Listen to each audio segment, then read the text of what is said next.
small walk with an empty stomach. So now how do we make it sticky so we can overcome and really not get caught up in this, resistance that's going to come inevitably when you're installing any kind of new routine.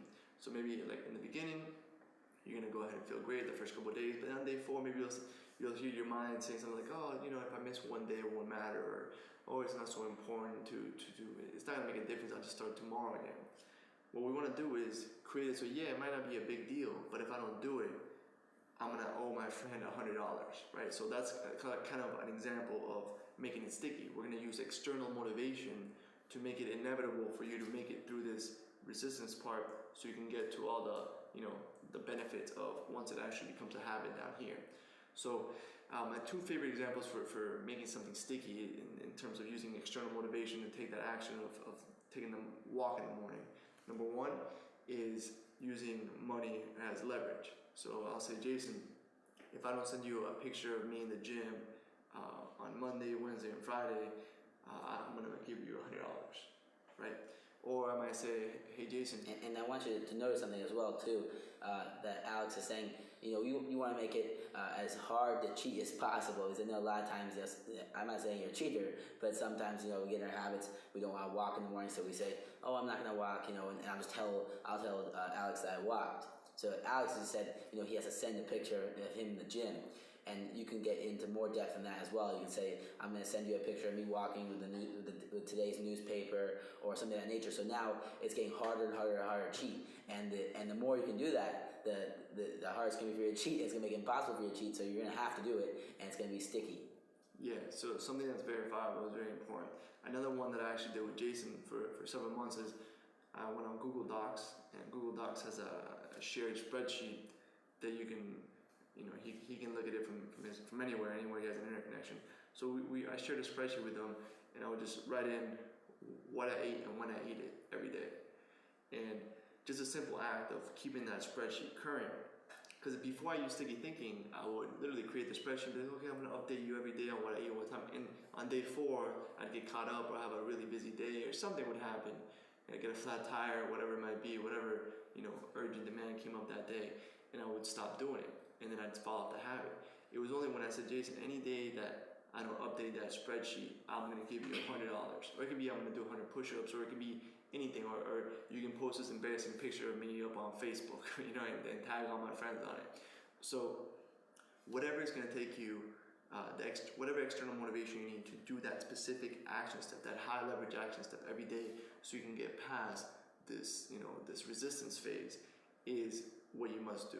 So start off with something that you can succeed at, and then you can build from there. Every 30 days, you want to do one new sticky thinking concept. So maybe this first 30 days, you're going to do the morning walk. After that, then maybe you can do specific workouts or specific, maybe the spreadsheet that you're going to do that really makes you conscious of everything you're eating and makes you more aware, so that you know that you're going to have to plug it in that spreadsheet, and you know that your accountability partner is going to look at it. So maybe you won't eat it just because you don't want to put that on the spreadsheet and feel stupid being like, oh, I had all this fast food and I had 8 chocolate bars or whatever. And I highly recommend the spreadsheet. That's just one of the things for the process to get to that goal.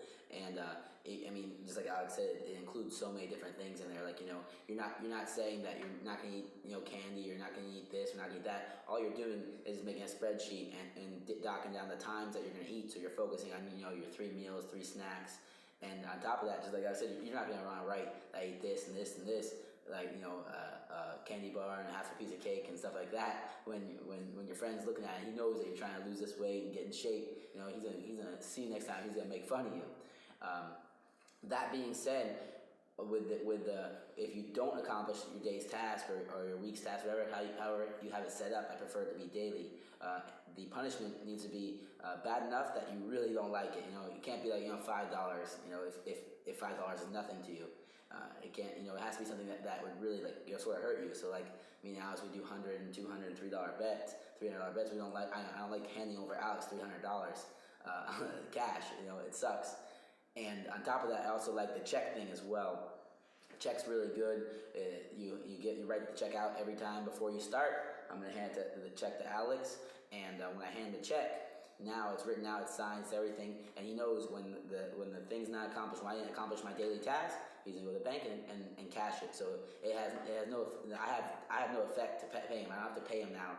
And sometimes we get, we don't hold up to our bets, and you gotta make sure you hold up to it. Because when you know for a fact that Alex is dying to cash the $300, he needs to go he needs to pay his cell phone bill, and he needs the $300, and he's dying for you to fail. You know damn well that you're not gonna do it, and you're gonna make sure you stick to whatever you had to do that day. Your daily walk or your 12-hour rule, and that's how we do it. And just something that you're aware that you should feel a little bit of anxiety when you write that check. Yeah. Now that you're probably doing something very easy. Every time I do it, I feel a little uncomfortable, like I'm stepping outside of my comfort zone. And I feel a little bit anxious when I'm setting one of these commitments. And I just want you to know if while you're committing to it, you feel a little uncomfortable, that's totally normal, right? You should feel slight anxiety when you make a certain commitment, whether it's with money, or whether it's with a check, or whether it's, hey, if I don't do this every single day and verify it like this, you can post this embarrassing picture up on me on Facebook. Whatever it is that you're going to choose to make it sticky, make sure that you understand that you should feel uncomfortable. There's a quote I read that all progress happens when you step outside of your comfort zone. And I find that to be true, unfortunately. You know what I mean? Hopefully you can make progress while you're comfortable, but in my life I've noticed that most of the progress I make happens when I step outside of my comfort zone. And this is something that we do 24/7. We did it for some technique that we were just starting. We changed it up, just like Alex said. We change up every 30 days the sticky thinking process, because just like a shower, or the metaphors we've used before, that you're once you take a shower, you get dirty a little bit later, and it requires another shower. So it's the same thing with sticky thinking. We go up the slope and we go down, and now it's automatic. But automatic, it can change. We get little bumps in the road. Sometimes a machine breaks down, and we start to get a little less automatic, and we get back on our sticky thinking, and we go right back downhill. And it's a lot easier every time we get back on our sticky thinking, and it holds us accountable. That's the biggest thing, that we're a little uncomfortable, and we have to be accountable. Otherwise, we get punished. and this external motivation, you're not gonna have to use it forever, right? So it's just in the very beginning stages where you're having this resistance. I really recommend external motivation.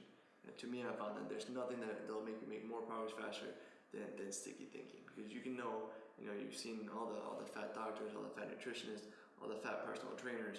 They all know what to do, but they can't get themselves to do it. And I think that's one of the biggest reasons why, because our logical brains or emotional brains are often in conflict.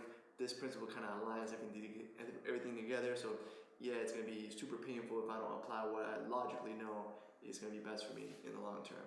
So it's a simple concept. We're going to have a PDF downloadable worksheet below with the exact steps to do, so you go ahead and implement sticky thinking. There's also a cool resource on there called stick.com, spelled with 2 K's, so stickk.com. We'll link to that in the worksheet as well. If you don't have an accountability partner, you can actually do it online, and it's a pretty cool way to set up a goal, set stakes, and it's all done automatically online. So that's something cool that you can do as well if you don't have someone that you trust with a check or whatever. There's no excuse for not doing one new sticky thinking for a new habit that you want to integrate, a new behavioral habit, a new high leverage habit every 30 days. So literally you wake up a year from now and you're going to have 12 new habits, and your life's going to be completely different.